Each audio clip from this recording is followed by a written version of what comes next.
Howdy. Welcome to another Fierce Street review. I am still solo because I am still drinking and Trent is still working, and that's how this was divided today.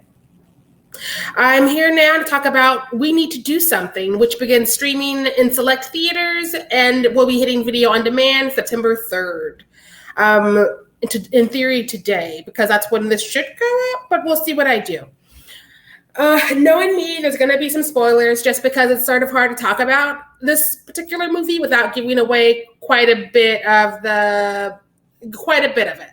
So if you don't want spoilers, I'm in your camp, and I will not be angry if you shut this down and come back after you see the movie. If you don't mind spoilers, feel free to stick around because I'm probably going to have a few. So this movie can best be summed up as after Melissa and her family seek shelter from a storm, they become trapped. With no sign of rescue, hours turn to days, and Melissa comes to realize that she and her girlfriend Amy might have something to do with the horrors that threaten to tear her family and the entire world apart. That is high-key dramatic, but it's also kind of what has happened here. This movie is very weird, very wild, and also has the audacity to be claustrophobic, in part because they are trapped in the bathroom, this family of four who fight, and I don't know if any of them actually like each other.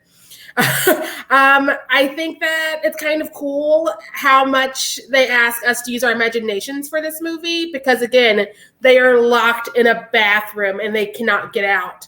And so a lot of things are happening to them off screen, and a lot of things are happening through the crack of the door.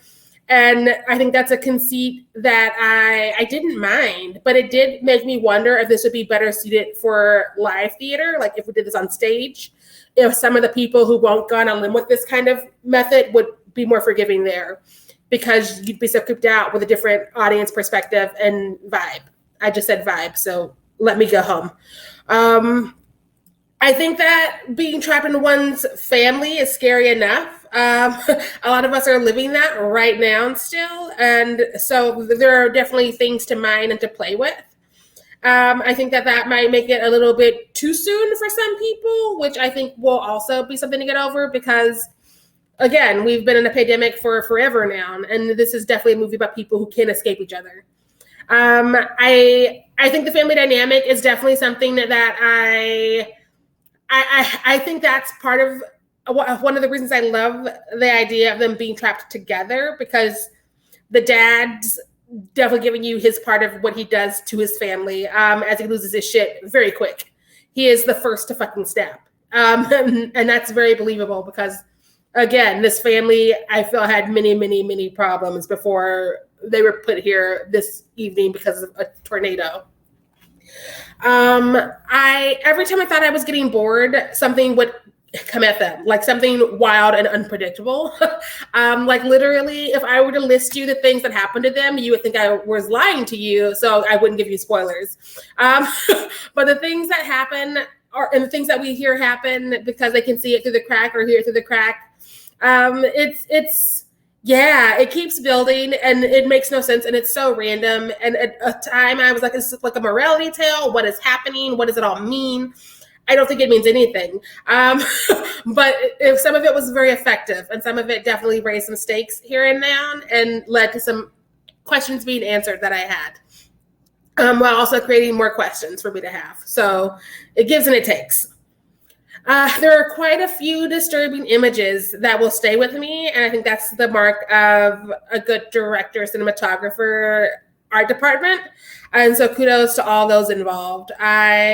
There are definitely a couple of images, and as it just gets messier, it just gets bloodier and bloodier because I'm gonna just go ahead and say it's a horror movie. So it's gonna be a lot of blood. So pick and choose out of this four who you think you're gonna see make it, who you think is gonna die, and you'll probably be wrong.